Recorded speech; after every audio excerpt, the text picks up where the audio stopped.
El lenguaje no puede sustituir a la vivencia directa y menos a la experiencia de la realidad con mayúsculas. El sabor de la iluminación no puede transmitirse utilizando palabras, pero éstas pueden ayudar a recordarlo o, al contrario, impedir su actualización. El lenguaje hace referencia a una vivencia que se desea compartir o comunicar a través de su uso. Solamente es efectivo cuando los que participan en él poseen las mismas referencias vivenciales.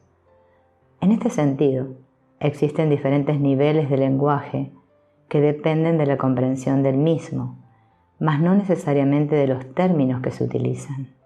La misma conversación se puede entender en por lo menos 5 niveles diferentes.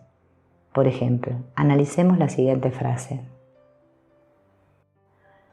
Es delicioso el sabor de esta manzana. En el primer nivel del lenguaje, el significado de la frase es literal y concreto. Se refiere a un sabor específico y a una manzana sólida, rojiza y quizá recién comprada en un mercado o arrancada de un árbol. El mensaje en el primer nivel del lenguaje proviene de un transmisor localizado allí, el que comunica un hecho concreto sin otro significado que este. El escucha, localizado también en el primer nivel, entiende la frase como referida a una fruta concreta y a un sabor específico y definido.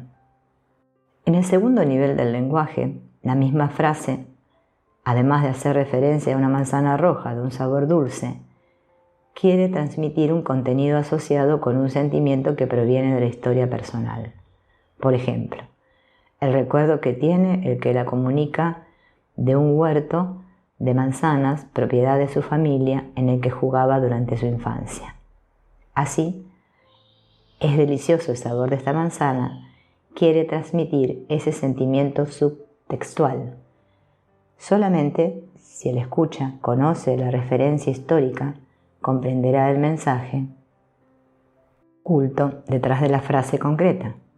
Si no conoce la referencia personal pero es sensible, podrá captar la existencia de un sentimiento poderoso por detrás de las palabras y quizá preguntar por su contenido. En el caso de que no sea sensible a ese sentimiento, la comunicación de quien transmite en segundo nivel y quien escucha en el primero será limitada y pobre.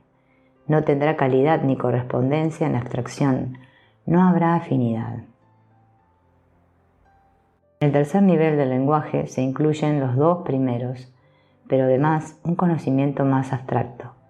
La misma frase quiere transmitir el sabor concreto de la manzana específica, el sentimiento que genera referente a los sucesos de la infancia y también la cognición de que el contacto con los frutos de la naturaleza son una bendición de la vida. De nuevo, para que la comunicación ocurra en ese nivel, el escucha deberá poseer la misma capacidad de abstracción que el transmisor del mensaje. Si no se da esta correspondencia, transmisor en tercer nivel y escucha en el primero o segundo, la comunicación en el lenguaje real en el cual se intentará será un fracaso. El cuarto nivel de este lenguaje, además de incluir los otros 3, se refiere a una vivencia todavía más abstracta, por ejemplo, la noción de que todo es interdependiente o que el sabor es una manifestación de la conciencia y de la energía que impregna el universo. Solamente alguien que se encuentra en el mismo nivel de abstracción podrá entender el mensaje y responder a él, enriqueciéndolo. En el quinto nivel, la abstracción alcanza el máximo nivel. Solamente un ser totalmente realizado habla en quinto lenguaje. En él, la frase habla acerca de la existencia del ser, del eterno presente y de la realidad con mayúsculas. Únicamente otro iluminado funcionando en la realidad con mayúscula podría captar el mensaje.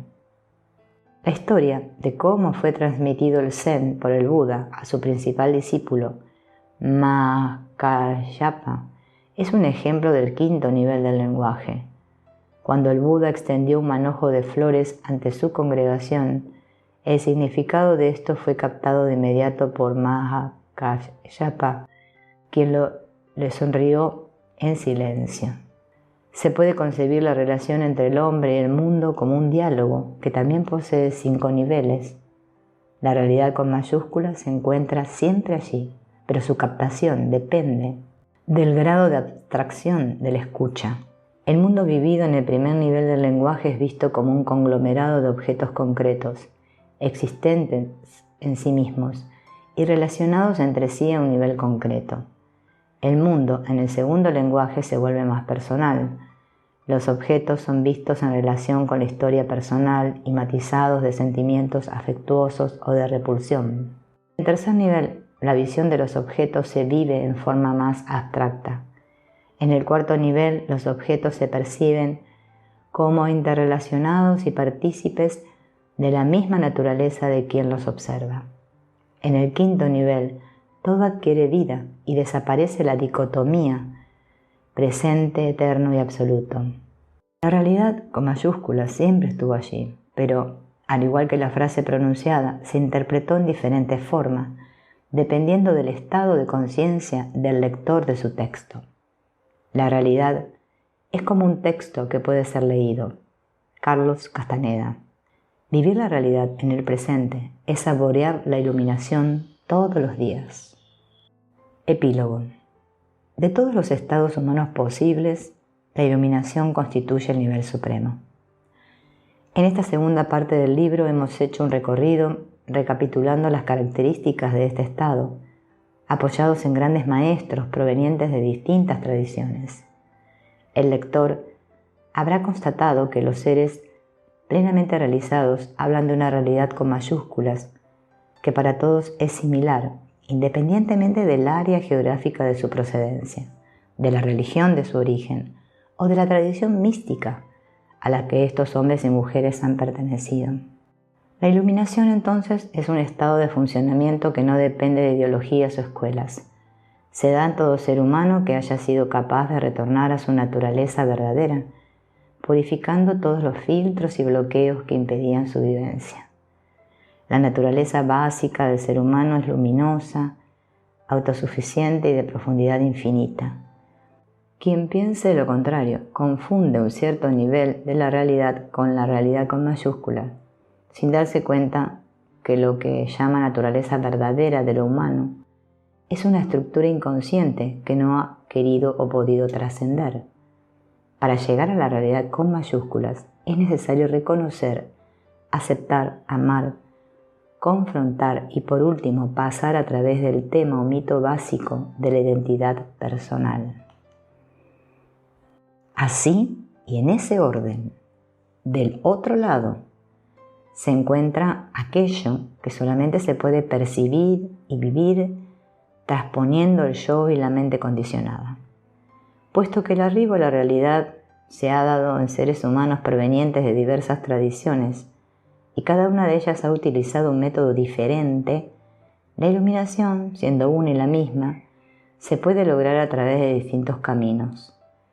Para terminar, quisiera mencionar algunas de las condiciones que cualquier técnica que se precie de conducir al adepto hacia la iluminación debe llenar. En primer lugar, la realidad con mayúsculas no discrimina y es abierta para todos. Por lo tanto, la primera condición de cualquier técnica para llegar a la iluminación es que no se segregue ni excluya a nadie, alegando procedencia, raza, sexo o religión. Escuelas que obliguen a mantener votos de secreto y que se precien de su carácter esotérico han de ser evitadas. En segundo lugar, la iluminación es un estado de unidad simple y perfecto, y por ello, la segunda condición que una técnica debe llenar es que no proponga como condición última el ascetismo y el aislamiento. Hemos visto que en algunos puntos del camino es necesario el aislamiento, pero este únicamente puede proponerse para algunas etapas intermedias y con el objeto de descontaminar, pero nunca como finalidad obligada. La iluminación no está separada de la vida o en oposición a ella. Por la misma razón, si una secta aconseja abandonar a la familia, alejarse de los hijos o del hogar como requisito para llegar a la iluminación, comete una equivocación grave. En tercer lugar, La iluminación es un estado al que se llega como resultado de un trabajo personal. Nadie puede iluminar a otro ser humano o evitarle realizar su propio esfuerzo. Las promesas de los líderes de poder, en el sentido de que solo la sumisión a ellos es el camino de la salvación, a lo que conducen es al infierno de la dependencia y al autoritarismo, pero no a la iluminación. En cuarto lugar, cada quien tiene un camino propio para llegar a iluminarse. Esto lo comprendió perfectamente Buda, quien variaba su instrucción dependiendo de las necesidades de sus discípulos y nunca se adhirió a un esquema rígido de entrenamiento.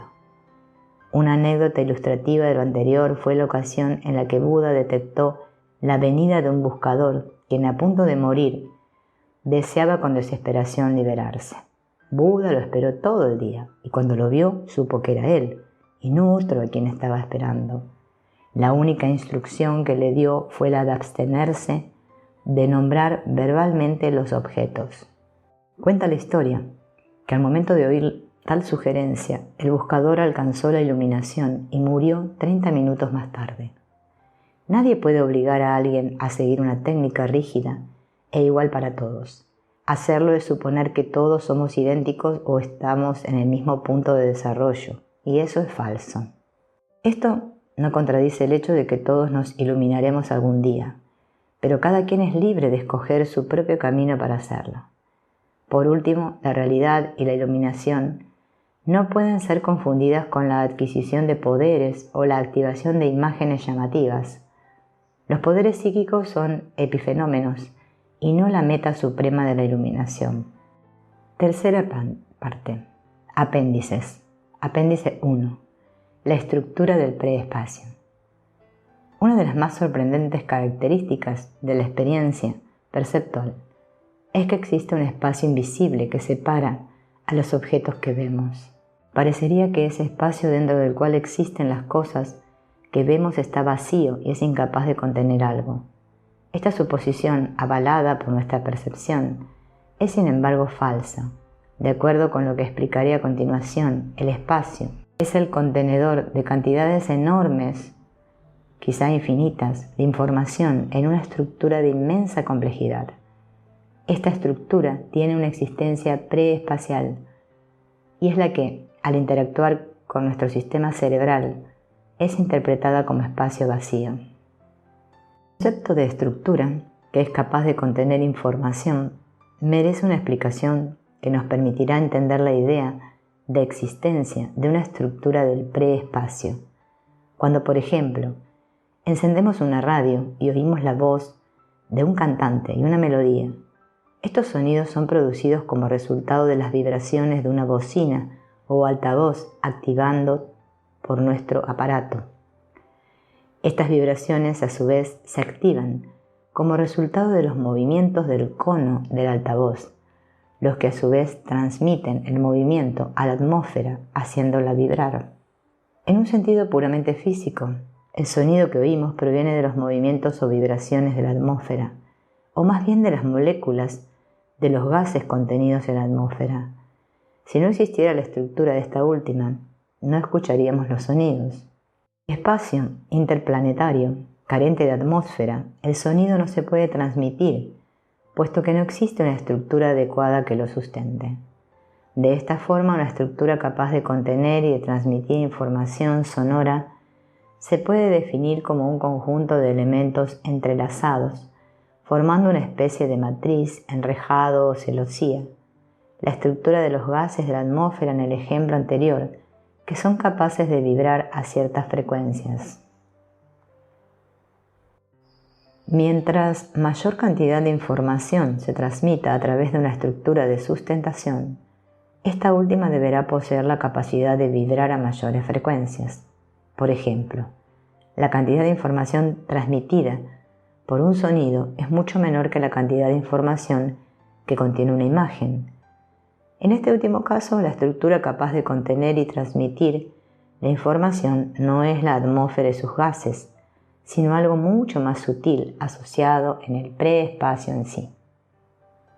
La prueba de lo anterior es que una imagen visual se puede ver en el espacio interestelar carente de atmósfera o aún en un vacío absoluto, sin trazas de moléculas de cualquier elemento. La información luminosa se transmite a través de campos electromagnéticos que afectan la misma estructura del preespacio. Pero, ¿cuál es la estructura del espacio en sí? Para contestar esta pregunta acudamos a una serie de ejemplos que nos ilustrarán acerca de lo que es capaz de contener esta estructura. Cuando vemos una imagen, por ejemplo, un cielo profusamente estrellado, durante una noche clara de verano, lo que realmente vemos es una porción diminuta del preespacio, el espacio ocupado por nuestra retina. Lo que vemos es la información contenida en ese espacio diminuto. En otras palabras, la información de miles de millones de estrellas se concentra en el espacio que ocupa nuestra retina y a partir de este, nuestro cerebro crea una imagen del cielo estrellado. Las operaciones que realiza nuestro cerebro para construir la imagen del cielo estrellado o cualquier otra imagen a partir de una pequeña dimensión espacial son verdaderamente asombrosas. Pero más asombro produce el entender que una pequeña porción del preespacio sea capaz de concentrar un volumen de información tan grande. Para entender mejor esta concentración de información, imaginémonos que vemos el cielo estrellado a través de un pequeño edificio hecho en un papel. Seguiremos viendo el espacio lleno de estrellas, pero obviamente lo que estamos viendo no son las estrellas, sino la información contenida en el espacio del orificio. Esto quiere decir que la estructura, capaz de contener la información que vemos, es capaz de concentrarla en un punto del espacio. Ahora bien, el punto que escogimos para ver el cielo estrellado no es evidencia de que solamente un punto del preespacio posee tal capacidad de concentración informacional. La prueba de lo anterior es que podemos mover nuestro papel con su orificio a otras localizaciones y seguiremos viendo en ellas el cielo estrellado. Esto quiere decir que la estructura del preespacio es capaz de contener cantidades inmensas de información en cada uno de sus puntos. ¿Cuánta información? Para contestar esta pregunta podríamos colocar en una zona del espacio un instrumento de amplificación, por ejemplo, un potente telescopio, y ver a través de él el cielo estrellado. Lo que se presentará a nuestros ojos será una imagen amplificada de un conjunto de estrellas. Si el telescopio es fino y muy potente, podremos ver detalles de las estrellas o de un planeta o de la luna, como por ejemplo cráteres o rocas. Por consiguiente, lo que vemos a través del telescopio no es la superficie de la luna o un cúmulo estelar en sí, sino la información que acerca del mismo se encuentra en contacto con el espejo y las lentes del telescopio. Es decir, la información contenida en una porción diminuta del preespacio. Mediante un hipotético supertelescopio de la máxima perfección, podremos ver detalles insignificantes de objetos estelares localizados en el extremo del universo conocido. Esto quiere decir que la información de la totalidad del universo, con todos sus detalles, se encuentra contenida en cada porción o punto del preespacio. Por lo tanto, cada porción del preespacio con la que interactuamos y que rodea a nuestro cuerpo probablemente contiene la información de todo el universo. Ahora, es importante entender la diferencia entre espacio y preespacio. La diferencia es que el espacio es el resultado perceptual de la decodificación que nuestro sistema cerebral hace sobre el preespacio. En otras palabras, el preespacio es el primer dato y constituye una matriz informacional de extraordinaria complejidad. Las porciones de esta matriz que poseen una alta coherencia son percibidas por nosotros como espacio. En cambio, las de poca coherencia aparecen como objetos. El espacio vacío e invisible de nuestra percepción, lo que parece separar a los objetos sólidos, existe como un resultado perceptual, como una interpretación a partir del preespacio, de la misma forma que los objetos son otra interpretación a partir del mismo preespacio. Si tuviéramos un sistema nervioso más potente y órganos sensoriales más finos de los que poseemos, podríamos ver en cualquier instante lo que sucede en los confines del universo. La primera característica de la estructura del preespacio es entonces su capacidad de concentrar información en cada una de sus partes, es decir, que esta estructura es convergente. Existen evidencias que indican que la capacidad de ver esta estructura y la información que contiene se puede mejorar mediante el aprendizaje de tal forma que nada impediría ver, en lugar del paisaje que se encuentra frente a nosotros o la silla de nuestro cuarto, los cráteres de la Luna, puesto que ambos, la silla y los cráteres, se encuentran convergiendo en el mismo preespacio con el cual interactuamos. Nuestro cerebro contiene una especie de decididor de realidades decodificables que escoge de entre todas las posibilidades una, y esa es la que vemos. Una siguiente característica de la estructura del preespacio es que todos los puntos o porciones del mismo están interconectados. Pensemos, por ejemplo, en un paisaje lleno de árboles mecidos por el viento. Desde el punto de convergencia en el cual nos coloquemos la adecuada direccionalidad, podemos ver el movimiento de las copas de los árboles. Podríamos cambiar nuestra localización 1.000.000 de veces y seguiríamos viendo aproximadamente lo mismo. Esto quiere decir que lo que sucede en una porción del espacio afecta a las demás. Por lo tanto, todo punto del espacio se interconecta con el resto. Otro ejemplo que ayuda a entender esta característica del preespacio podría ser el vuelo de una mosca en el centro de un auditorio lleno de gente. La mosca podría ser vista por todos, a pesar de que cada uno de los asistentes estuviera interactuando con una diferente zona espacial. La mosca, como información concentrada en todos los puntos del espacio, los afecta con su movimiento. Esto implica que lo que sucede en una parte del universo repercute en su totalidad. Si alguien en Plutón tuviera un telescopio potente, podría verme escribiendo a máquina en este instante, con un retraso, por supuesto. Mis movimientos se transmiten a Plutón afectando la estructura del espacio en todas sus localidades. De la misma forma, lo que sucede en Plutón nos afectará. Obviamente, ser capaces de sentir todos esos efectos es difícil y discriminar sus características aún más difícil, puesto que suceden tantas cosas al mismo tiempo que todas ellas construyen una especie de ruido de fondo a partir del cual solo discriminamos aquellos eventos que no son importantes. Sin embargo, todo se encuentra allí, concentrado en cualquier zona del espacio.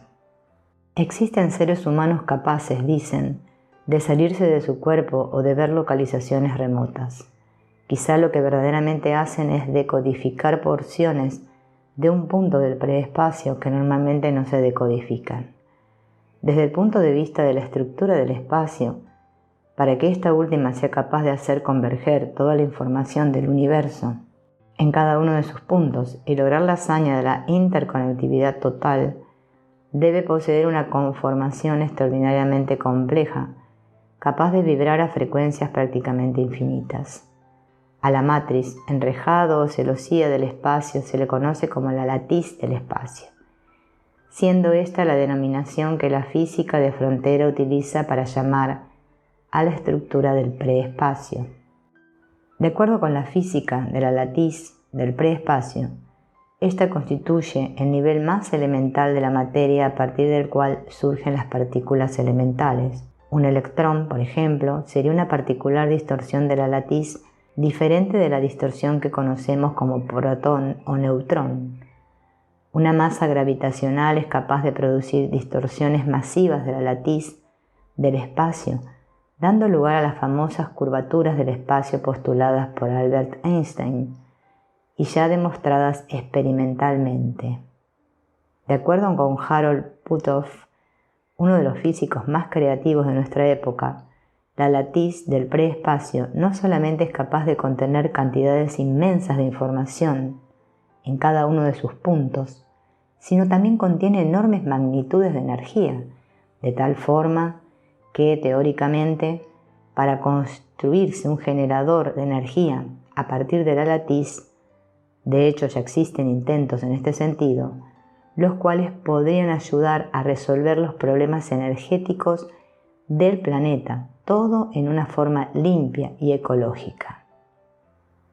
Por otro lado, una de las importantes posibilidades que se encuentra en la estructura del preespacio es la posibilidad de utilizar modificaciones de la latiz para producir efectos gravitacionales.